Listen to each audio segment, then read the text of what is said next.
नमस्कार दोस्तों, आप सभी का अपने YouTube चैनल आशा स्टडी पॉइंट पर स्वागत करता हूं। दोस्तों, जैसा कि रीजनिंग का मैंने लगभग वर्बल के सभी चैप्टर कंप्लीट करा दिए हैं, यानी भाषिक रीजनिंग के बारे में हम बात करें तो आप हमारे चैनल के प्लेलिस्ट में जाकर वहां से सारे आप वीडियोस देख सकते हैं और कुछ आपके सब्जेक्ट अभी एक दो चैप्टर्स उसमें रह गए होंगे, वो भी मैं कंप्लीट करा दूंगा।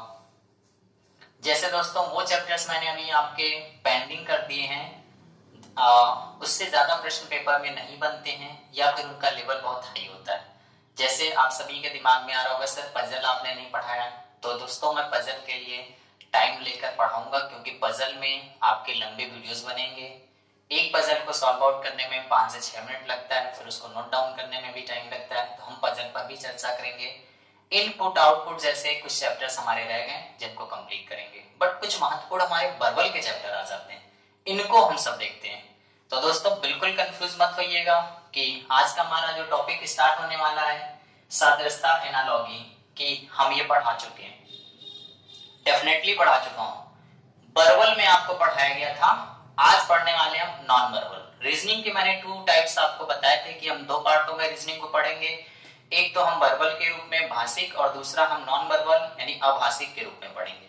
अब दोस्तों हम देखते हैं, जैसा कि मैंने आपको बताया था एनालॉगी क्या होती है या सादृश्यता क्या होती है। सिंपल भाषा में हम बात करें दोस्तों तो सादृश्यता मतलब होता है समानता, सिमिलरिटी जिसे कहते हैं दोस्तों, यानी जो चीजें हमें समान दिखाई देती हैं या वो गुण के अनुसार या उनके बनावट के अनुसार या उनके स्टेटस के अनुसार, उन्हें हम एनालॉग या सादृश्यता कहते हैं।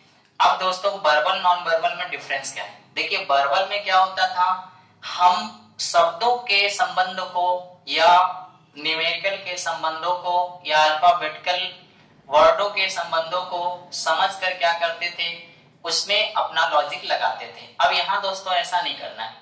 नॉन वर्बल मतलब होता है फिगर के माध्यम से यानी चित्र के माध्यम से हम क्या करेंगे, तुलना करेंगे और उनसे रिलेटेड प्रश्नों को निकालेंगे। जैसा कि आप देख पा रहे होंगे, मैं एक प्रश्न का एग्जांपल लेके समझाता हूं। यहाँ पे इस तरीके से प्रश्न होंगे आपके।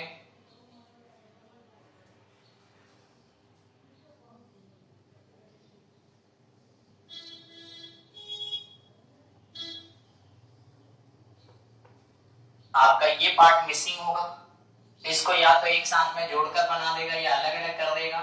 जैसे यहाँ पे ये त्रिभुज है और ये चतुर्भुज के अंदर है दोस्तों, दूसरे में क्या करेगा, चतुर्भुज को अंदर कर देगा और त्रिभुज को बाहर कर देगा। ऐसे ये आपका क्या होगा, इसका संबंध इससे बना होगा। अब दूसरे में क्या करेगा, यहाँ पे आपको इस तरीके से कोई आकृति होगी, सर्कल होगा और इसके बाहर क्या होगा, चतुर्भुज होगा। अब क्वेश्चन मार्क कर दिया जाएगा और कहा दिया जाएगा आपसे कि दिए गए विकल्पों में से कौन दी गई आकृति को पूर्ति करता है, या इसका उत्तर आकृति को चिन्हित करें, सही करें। अब दोस्तों यहाँ पे ऑप्शन आपका ए, बी, सी और डी के रूप में होगा। फिगर्स कुछ ऐसे बने होंगे,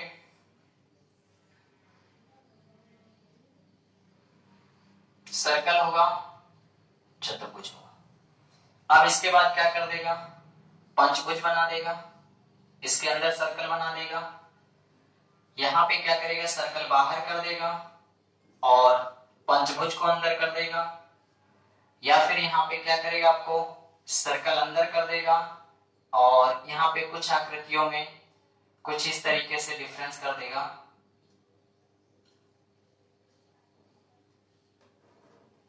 ऐसा कुछ बना देगा। तो दोस्तों हमें क्या करना होगा, फिगर को कंपैरिजन करना होगा कि इस फिगर का संबंध इससे कैसे बन रहा है, यानी इस आकृति का संबंध इससे कैसे है, तो हम इस आकृति का संबंध इससे बना देंगे। जैसा कि मैंने आप सबको वर्बल में दोस्तों बताया भी था, A is ratio to B, proportion ratio C is to D। हम क्या करते थे, A का संबंध B से निकालते थे, C का संबंध D से निकालते थे।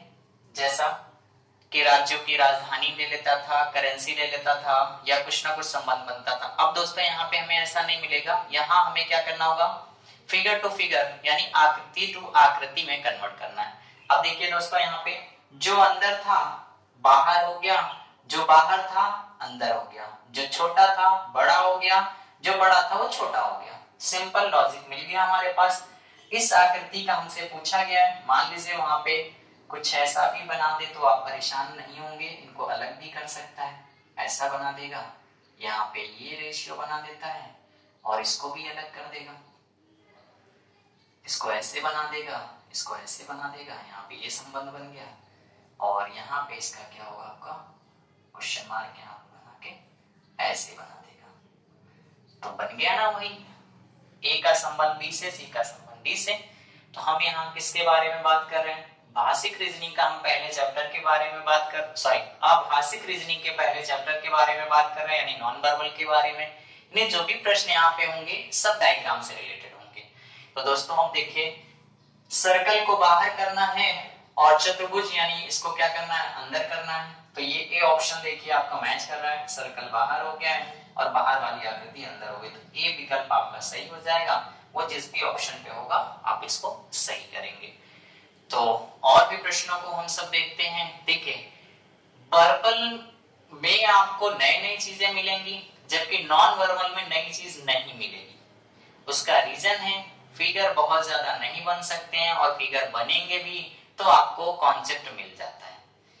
अब वर्बल में एनालॉगी में कुछ भी कहीं भी कुछ भी पूछा जा सकता है, वहां बहुत ज्यादा नॉलेज की आवश्यकता होती है, जबकि यहाँ ऐसा कुछ नहीं। यहाँ केवल आपको फ्री के नंबर मिलेंगे, केवल कॉन्सेप्ट को पकड़ेंगे। तो दोस्तों 10 से 12 ही चैप्टर हैं आपके जो नॉन वर्बल के हैं, जिनको हम कंप्लीट कराएंगे। और भी प्रश्नों को देखिए। दोस्तों दूसरा प्रश्न है हमारे पास, देख पा रहे होंगे आप सब, यहाँ पे एक आकृति बनी है, इसका संबंध इससे दिया है, फिर इसके बाद इसका संबंध आपका इससे पूछा गया है। दिए गए विकल्प हमारे पास 4 होंगे एबीसीडी के रूप में, बैंक का पेपर होगा तो 5 भी हो सकते हैं। अब दोस्तों देखिए यहाँ हुआ क्या, सबसे पहला रिलेशन देखिए, यहाँ त्रिभुज था चतुर्भुज, यहाँ चतुर्भुज था पंचभुज, तो यानी आने वाला जो हमारा विकल्प होगा ये चतुर्भुज है तो यहाँ पे पंचभुज, और पंचभुज है तो यहाँ पे षष्ठभुज।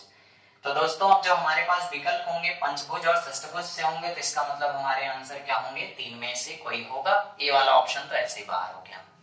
अब इसके बाद देखिए क्या होगा आपका, यहाँ पे अगर हम बात करें तो पंचभुज पंचभुज पंचभुज है। अब देखिए दूसरा अंतर क्या करेंगे, यहाँ पे कलर आकृति थी तो सादी आकृति बनी है, तो यहाँ पे कलर तो यहाँ सादी आकृति, तो सादी आकृतियां आपके सब में बनी। अब देखिए यहाँ पे यहाँ बिंदु आ गए, जबकि यहाँ पे कोई बिंदु नहीं थे, तो इसका मतलब हमें आकृतियों में अपने बिंदु ढूंढना होगा। तो अब दोस्तों ध्यान दीजिएगा, यहाँ पे ये देखिए, यहाँ पे ये आकृति में बिंदु नहीं बने, ये क्या कर दिया गया, ये बिल्कुल से ऐसे ऐसे फोल्ड करके रख दिया गया, ये अलग से नहीं कुछ बना है, समझ पा रहे हैं। तो ये वाली आकृति हमारी सही होके भी गलत हो जाएगी। जबकि ये देखिए यहाँ पे पंचभुज हुआ, बिंदु बिंदु पर कॉर्नर पे सब पे बिंदु रखा गया, और यहाँ पे भी बिंदु रखे गए। अब इन आकृति में देखिए इसमें बिंदु नहीं है, इसलिए ये भी नहीं होगी। आंसर आपका क्या होगा, सी वाला सही होगा।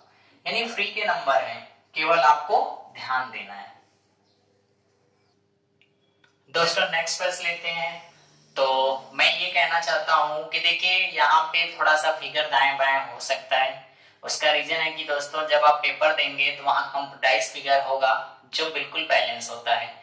अब यहाँ हमें अपने हैंड से बनाना पड़ता है, यानी हाथों से बनाना पड़ता है, तो फिगर में अगर कुछ डिफरेंसेस आता है तो कोई दिक्कत नहीं, आप थोड़ा समझिएगा फिगर को, क्योंकि हाथ से हूबहू फिगर बनाने में प्रॉब्लम्स थोड़ी होती है। समझिए दोस्तों यहाँ पे क्या दिया है, जब इस तरीके का कोई फिगर आपका दिया हो, अपोजिट हो गया हो, या फिर वो अप एंड डाउन हो गया हो, तो आपको 2 कॉन्सेप्ट याद रखना है। जब अभी हम आगे चलकर नॉन वर्बल का वाटर इमेज और मिरर इमेज पढ़ाएंगे, तो यानी जब हम चर्चा करेंगे हिंदी में बोले तो मिरर दर्पण प्रतिबिंब, और उसमें बात करें तो जल प्रतिबिंब, ठीक है। तो दोस्तों कोई बात नहीं है, तो वहां पे क्या होगा आपको इसके बारे में मैं बताऊंगा डिस्क्रिप्शन में, बट अभी थोड़ा सा मैं आपको परिचय कराता हूँ। देखिए अभी ये चैप्टर क्या था आपका आ गया, और फिगर भी यहाँ पे बन गया है। यहाँ पे देखिए दोस्तों ये जो बना हुआ फिगर, ये आपका क्या है, मिरर इमेज पे बेस्ड है, यानी दर्पण पर बेस्ड है। अगर कोई भी वस्तु दर्पण में इस तरफ रखी हो या इस तरफ रखी हो तो उसके अपोजिट उसका फिगर बनता है, यानी क्या होता है, left change to right, right change to left में हो जाता है। यानी पास वाली चीज जो होती है पास में बनी रहती है और दूर वाली चीज दूर चली जाती है। आप यहाँ पे फिगर को समझिए। अब इसी फिगर से हमें क्या करना होगा, इस फिगर को बनाना होगा।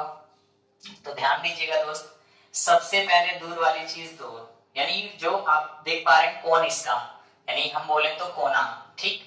तो इसका कोण जो बना हुआ वो दूर जाएगा। तो हम देखें फिगरों में, तो यहाँ पे देखिए ये फिगर आपका कैंसिल आउट, ये फिगर आपका कैंसिल आउट। अब यहाँ पे बच गया ये फिगर सही होगा या ये फिगर सही होगा। अब हमारे पास देखिए कोनों में हम डिजाइन के बारे में बात करें तो यहाँ देखिए दोस्तों बिल्कुल सेम डिजाइन लग रही है, लेकिन है नहीं। कैसे, बारीकियां देखना होगा। देखिए ये लाइनें जो है हमारी, जब ये लाइनें आपकी वहां पे चेंज होंगी तो ये लाइनें ऐसे जाके इधर ऐसे कन्वर्ट होंगी, ना कि ये लाइनें ऐसे ही बनी रहेगी। यहाँ देखिए ये लाइन क्या खड़ी खड़ी दिख रही है, आप देखिएगा डिफरेंस इन लाइनों में कुछ ना कुछ अंतर कर देता है। तो ये लाइन जब आपके ऐसे इधर फिगर जाएगा तो ये फिगर की ये वाली लाइन यहाँ पे आ जाएगी, ये वाली फिगर की लाइनें यहाँ आ जाएंगी, ये वाली जो लाइन है वो यहाँ आ जाएगी। तो दोस्तों यहाँ पे डी वाला विकल्प आपका बिल्कुल सही होगा। और भी प्रश्नों को हम लेते हैं और उनको फिर देखते हैं। दोस्तों देखिए यहाँ पे क्या है, फिगर से फिगर में कन्वर्ट किया गया है। यानी ये फिगर देखिए आधे पार्ट में इधर था, आधे पार्ट में इधर था, ये पूरा पार्ट कंप्लीट बन के ये आकृति बनी। इसी तरीके का हमारा दिया हुआ जो पूछा गया क्वेश्चन मार्क है उसमें ये अनकंप्लीट अनकंप्लीट दोनों मिला के कंप्लीट बनाना है। तो ध्यान दीजिए ये तो होगा नहीं, ये वाला फिगर आपका होगा या फिर आपका ये वाला फिगर होगा, और ये तो नहीं होगा।